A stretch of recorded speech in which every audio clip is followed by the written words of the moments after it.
Tonight, no guarantee for Grangemouth workers. Rishi Sunak refuses to tell STV News if he'll step in to help save jobs at Scotland's oil refinery.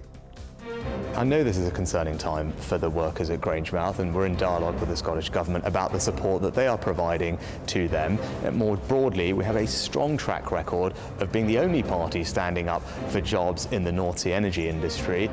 The Conservatives are gathering in Aberdeen for what could be their final conference before a general election. Also making the headlines, the East-West divide in cancer care. One of these sisters lives in Renfrewshire and waiting 18 months for treatment. The other has already been seen in East Lothian. George Galloway's indefatigability. The former Hillhead MP resurrects his political career and is heading back to Westminster after winning the Rochdale by-election. And in sport, leaving Celtic Park, the club's head of recruitment quits. I'm John Mackay. This is the STV News at 6.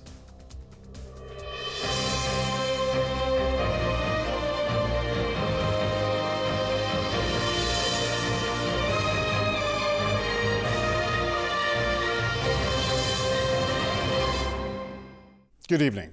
The Prime Minister is refusing to offer Grangemouth oil refinery a lifeline, leaving hundreds of jobs in jeopardy. It's due to close next year. As Conservatives gather in Aberdeen for their Scottish conference, Rishi Sunak also would not confirm whether the UK government would intervene to allow the site to transition to a hub for biofuels. Here's our political correspondent, Ewan Petrie. We're just learning about how much pressure is on these joints. With polls painting a gloomy picture for the Conservatives, pressure is only likely to increase on the Prime Minister. Rishi Sunak wants to promote his party as the protectors of oil and gas jobs. This morning he was in Montrose on a visit to a manufacturer of underwater technology used in the energy sector.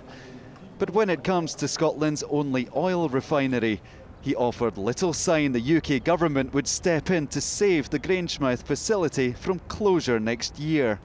One step you could take is to change the UK regulations to allow them to transition to become a biofuel refinery. Will you intervene to do that, potentially to save hundreds of jobs? As I said, it's a commercial decision for the owners of the refinery. We're confident in our fuel supplies, and more generally, I think we're the only party that is supporting North Sea energy, and that's because I believe that that's the right thing to do for the country. It's good for our energy security, good for our economy, good for thousands of jobs, including many here in Scotland. But you say that you've got a plan to transition to net zero. Is Grangemouth a part of that plan? Well, part of that transition is actually investing in carbon capture and storage, and that's why I was delighted on one of my previous trips in Scotland to announce the Acorn cluster getting the go-ahead. When you talk about the Conservatives being the only party that can be trusted to protect jobs, what message do you have for workers at Grangemouth, given you're not prepared to say that you will intervene to keep that open? I know this is a concerning time for the workers at Grangemouth, and we're in dialogue with the Scottish Government about the support that they are providing to them. Your leader, your Prime Minister, Rishi Sunak. In his speech to delegates at the party's Scottish conference in Aberdeen, Rishi Sunak accused the SNP of being stuck in a constitutional time warp. And with an election due later this year, he drew clear dividing lines with opposition parties on tax. We've already provided a UK-wide £9 billion tax cut for workers across the country, and we've cut taxes for business investment to the tune of £11 billion. So the choice before the country now is a clear one. Stick to our plan that is starting to deliver the change that people want to see, or go back to square one with Labour. This will be the party's final Scottish conference ahead of an election. Many here see next week's budget as a final opportunity to launch a fight back against the opposition. And Ewan is in Aberdeen now. So Ewan, the Prime Minister came to the North East with a very clear message. Yes, and we heard that message several times today, that the Conservatives are the only party standing up for the oil and gas sector. The Prime Minister says that while we transition to green energy, he wants more oil and gas to come from Scotland.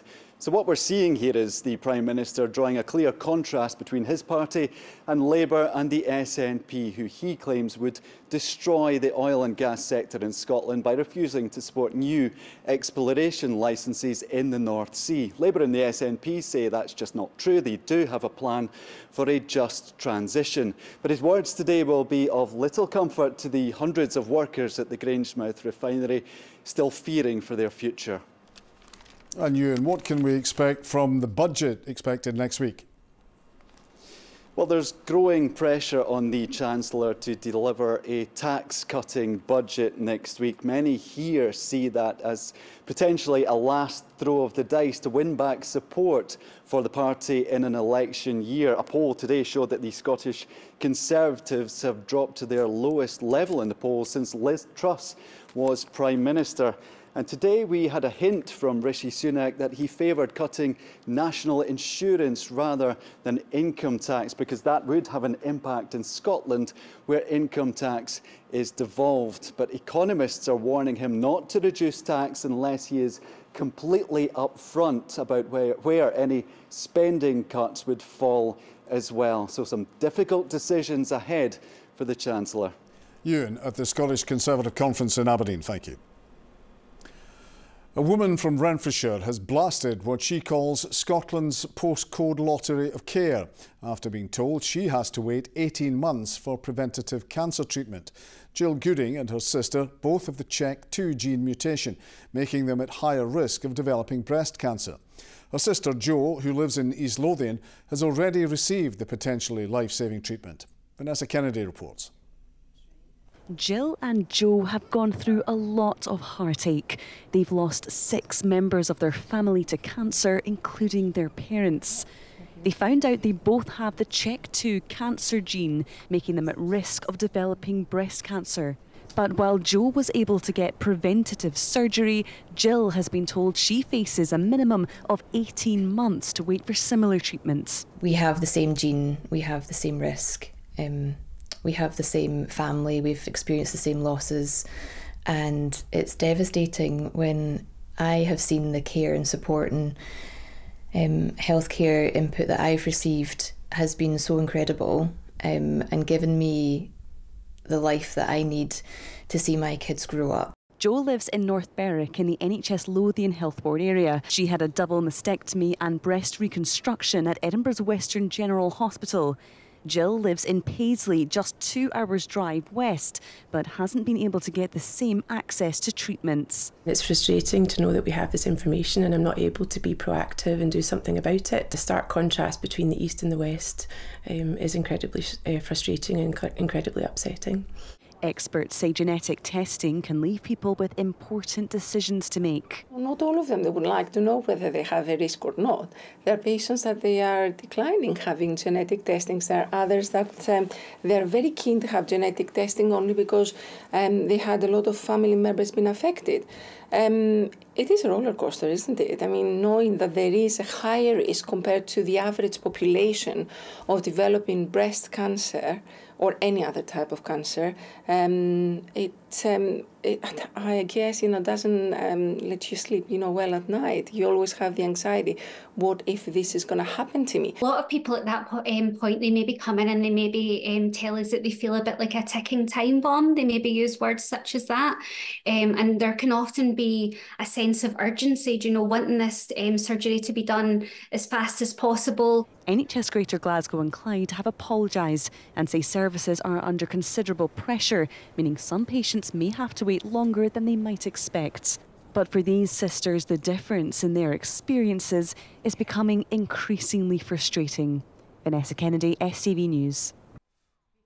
One of the most controversial Scottish politicians, George Galloway, says his victory in the Rochdale by-election is Keir Starmer's worst nightmare.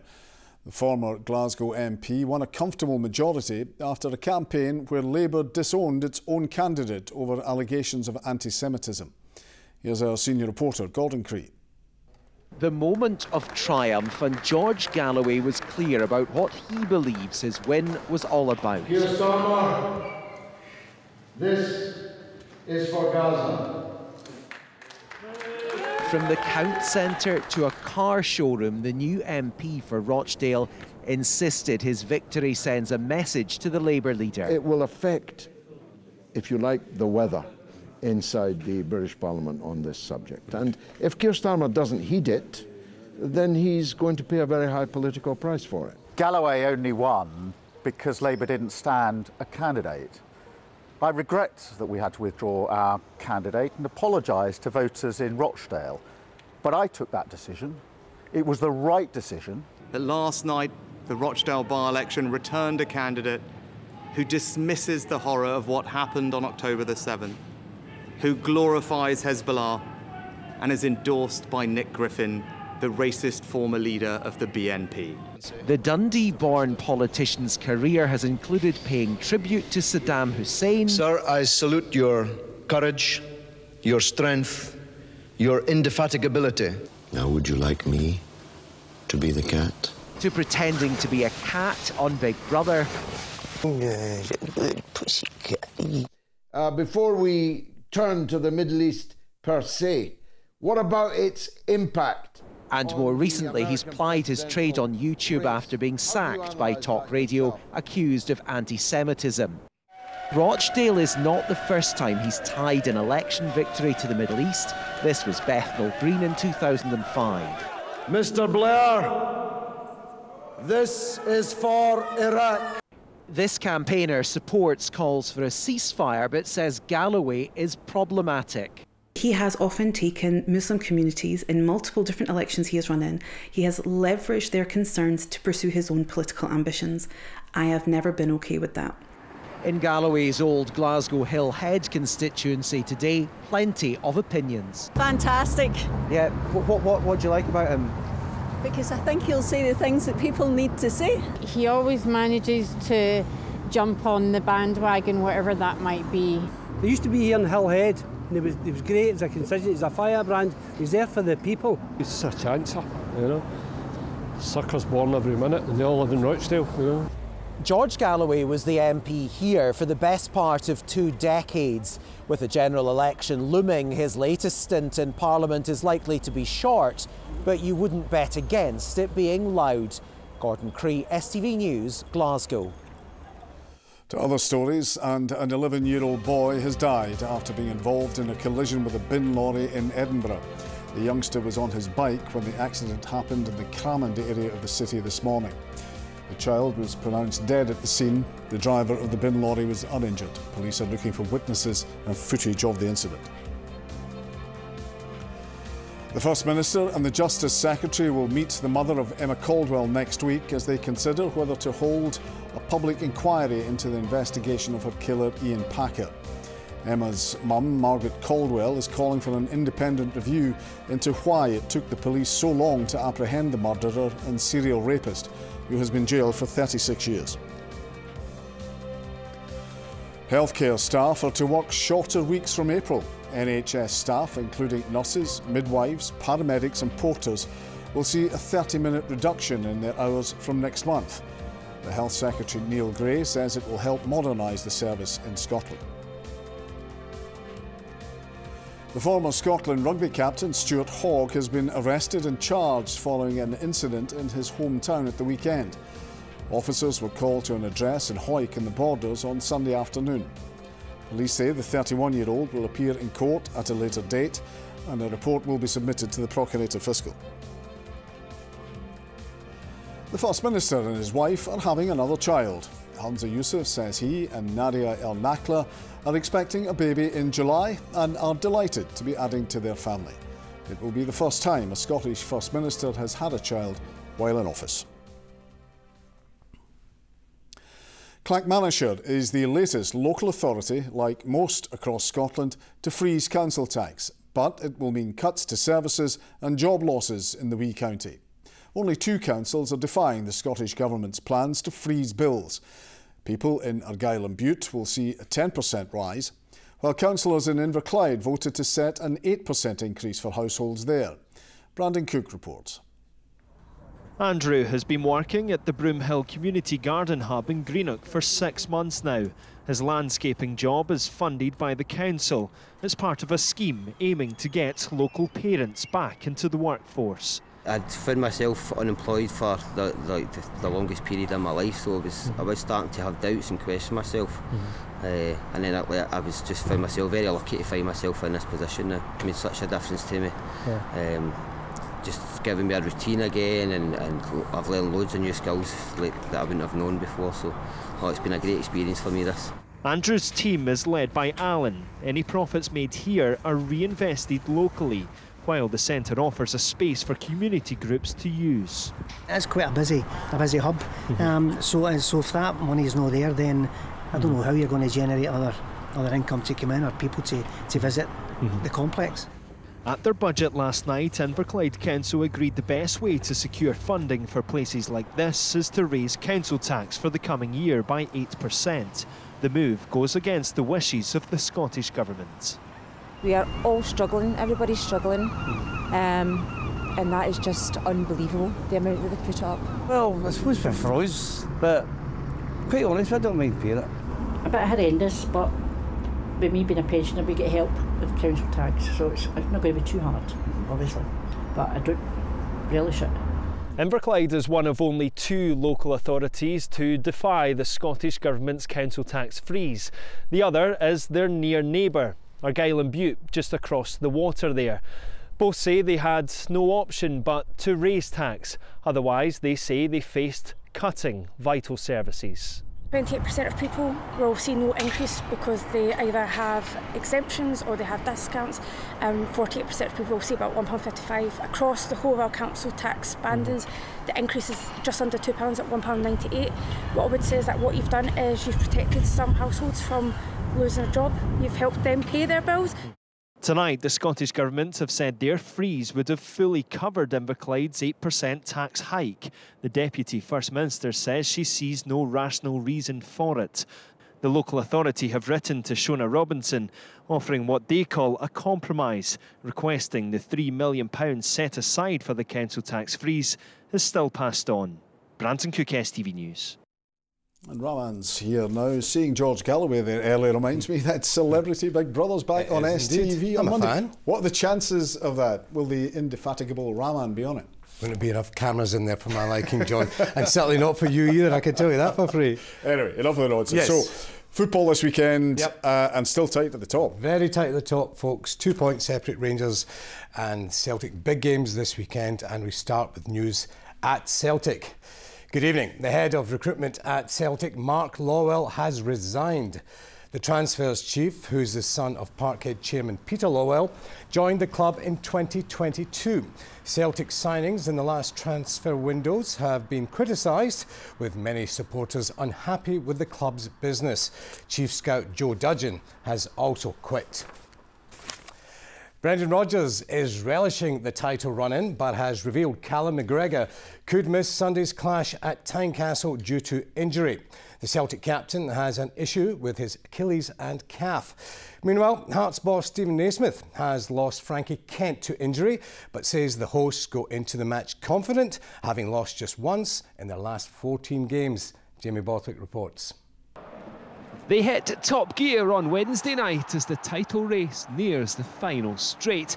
And Celtic's message is loud and clear. They're ready to go the distance. When you arrive at 10 games to go, that's when the fun begins. That's when you're into the business side, and that's what I'm really looking forward to. We've obviously got and had inconsistencies up until this point, but we're still very much there. Still very much in our hands what it is we want to do. Hearts caused an upset the last time these sides met, winning at Celtic Park for the first time in 14 years. But Celtic won by a handsome margin when they came to Tynecastle back in October. A few things we want to be slightly better than have been recently, but we go in confident with, one defeat in 14.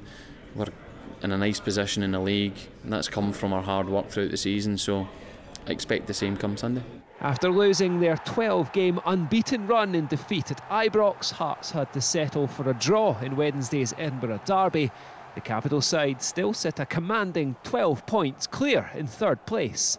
Yeah, a bit disappointed. Obviously, we knew that this week was going to be a massive challenge. 3 very tough and demanding games. Obviously, the Old Firm and the Derby. Every player is really going to have to put their best foot forward and give 100% and play out of their skin if we want to get a result. Frankie Kent will be missing for a couple of weeks with a knee injury sustained against Hibs, while Celtic may travel to Tynecastle without their talismanic skipper Callum McGregor due to injury. The squad has been boosted with the recent return of key players like Alistair Johnston and Cameron Carter-Vickers. I hope it plays a big part because we've got good experience within the group. The last couple of years has been a real successful time for this playing group. Of course, it's changed a wee bit this year, but you've still got a good core of players in there that know what success means and they know that it's what it takes. It's second versus third in the Scottish Premiership as the crucial games keep coming for both Hearts and Celtic. Jamie Borthwick, STV News. Philippe Clement is calling for clarity over the handball rule. He says the current situation has players running around like penguins trying to avoid being penalised. It comes after the Ibrox club were denied a penalty in their win over Kilmarnock earlier this week. Meanwhile, Motherwell boss Stuart Kettlewell insists his players will be heading to Ibrox with no fear. Ronnie Charters reports. This is the incident which has Philippe Clement looking for answers. An apparent handball in the Kelly box going unpunished. In the same game, John Lundstrom penalised for this. Today, the Rangers manager demanded clarity. I don't think it's good for the game if all the players start running around in the 30 or in the 60 meters with all their hands on their back, what you see already now. But even then, when your arm is like that, it's sometimes handball. So like this, you cannot defend, you cannot turn. It's not good for the game that they run around like penguins in the 60 meters. Clement revealed Oscar Cortez will miss the visit of Motherwell tomorrow due to a muscle injury, with the winger seeing a specialist.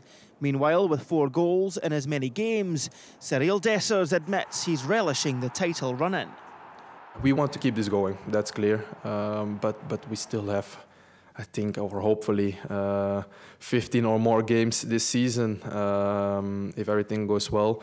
And somewhere, probably there will be a bump in the road, but we know what we can do, what we are doing, what we need to do. Motherwell head to Ibrox after their crucial comeback against Livingston, winning 3-1 during the week. Everything that's happened since I've been at the football club in just over a year would suggest that we don't go into our shell and that there is no fear and that we've generally had a really good organisation when you know that you're getting into tough games.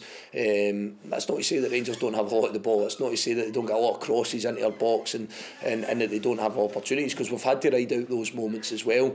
Delighted we managed to get 3 points and it puts us into a good position. I think there's 10 games to go now, so I'm really excited and kind of 3 points off the top 6 and looking upwards and try to chase the teams above us. Ronnie Charters, STV News. Now, after Toyosi Olasanya signed a new deal with St Mirren until the end of next season, manager Stephen Robinson has revealed he had a heart-to-heart with the forward, which he's acted on. Olasanya, who scored for the Saints in their draw against Ross County on Tuesday night, spent the second half of last season on loan at Arbroath. He went along to Arbroath, and I think that was maybe a wake-up call that he needed, you know, and we put it to him straight about his work ethic and what we needed from him, and he's responded really, really well. We were straight with him. We said, look, you've got 3 months really to be a professional footballer, otherwise you're going to start drifting down the leagues again. That was at the start of the season.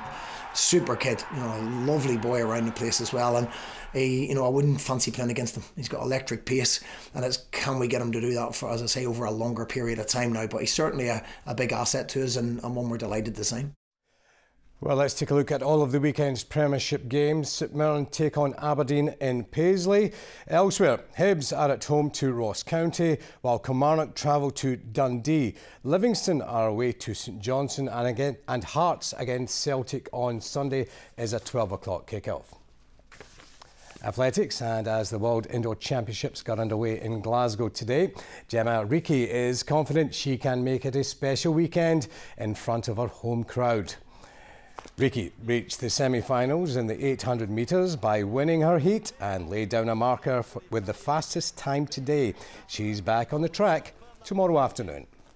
I'm in really good shape, but you can't take those semis for granted. It's going to be tough and I can't make mistakes, so that's going to be the big thing. But yeah, I'm confident if I make it to that final, it'll be a special weekend. Hard not to look up to your mum like that. yeah, it was so nice to look around and a lot of people holding up signs for me and cheering on me, and it's so special, yeah. And in rugby, Edinburgh and Glasgow are back in action this weekend. The capital side hosts Ospreys tonight and Glasgow are away to Benetton tomorrow. That's all your sport tonight, folks. Have a great weekend. You too, John. You too, Rama. Cheers. Yeah. Thank you. Now, Sean is here with a good weekend weather, we hope. A breezy morning will be followed up with a flurry of fresh delights for lunch. TUI sponsors STV weather. Very good evening to you. The wettest weather today has been across England, Wales and also across Ireland. Little low pressure system drifting our way this weekend. So where's most of the rain going to fall this weekend? Well, you can see quite clearly it's southern and eastern parts, especially across Fife, Edinburgh, Lothians, the borders, parts of Dumfries and Galway. The driest weather in the west of the country, but the bulk of that rain and also hill snow will fall during tonight and into tomorrow morning. So some snow over higher ground, particularly across lights of the Fintry Hills, the Ochils, the Pentlands, the Lammermuirs and central and eastern parts of the southern uplands. So some of us will be waking up to a little bit of fresh snow, especially if you look out onto the hills tomorrow morning. It will be coated in an extra little coat of white. Temperature-wise, it's going to be a chilly old night to come, but the temperatures will rise as rain moves in. The bulk of that rain, as I showed you in that graphic at the beginning, mainly across eastern and southern parts, driest weather in the west. Any rain breaking up into a few scattered showers tomorrow morning. For most of us tomorrow, it will be a dry start to the day and bright as well. A few scattered showers, that's the leftovers of that rain, probably crossing the likes of South Lanarkshire into parts of Ayrshire. But generally a lot of dry and bright weather around tomorrow, especially the west of the mainland. More cloud coming back into Fife, the borders, East Lothian later on, and more rain by the end of the day, which again will fall as hill snow. Sunday, it's a quiet day, dry and bright for most of us. A few showers across the Hebrides. TUI sponsors STV weather. And a reminder of tonight's top stories. Rishi Sunak is refusing to say if he'll step in to help save jobs at Scotland's oil refinery. The Prime Minister was speaking as Conservatives gather in Aberdeen for their Scottish conference. And George Galloway has declared this is for Gaza. After winning the Rochdale by-election, he won a 6,000 majority over his nearest rival.